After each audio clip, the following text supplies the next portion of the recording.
মুর্শিদাবাদ দল আর সামনে কিন্তু মারুফ আছে অবশ্যই বলতে হলে পাইকর দলের তথা বীরভূম তথা মুর্শিদাবাদের এই লড়াই ফুটবল মহান্নাপা দেখছেন আজকের এই গ্রাম মারুফ আছে সামনে রয়েছে দেখা যাক সেটা ভেদ করে ঘনিষ্ঠ লোকে পৌঁছবে কিনা এদিকে ধুলুখুল প্রস্তুত মোহাম্মদ ছবি যথেষ্ট অ্যালার্ট রয়েছেন সতর্ক রয়েছেন অনেক সময় এই ধরনের বল ইউসিং করে বলে কনভার্ট হতে পারে দেখা যাক সেটা হয় কিনা সামনে মারুফ আছে আর শটে নিচ্ছেন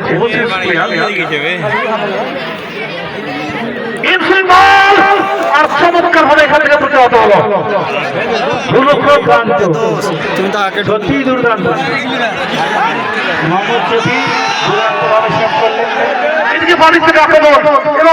যথেষ্ট ফোরঘাট ছিল কিন্তু না একেবারে পেছন থেকে বিধিসম্মত ছিল ট্যাকেল করেছিলেন আর যথেষ্ট বিশেষ করে যেটাকে বলবো সেখানে কিন্তু চোখ রেখেছিলেন যথার্থ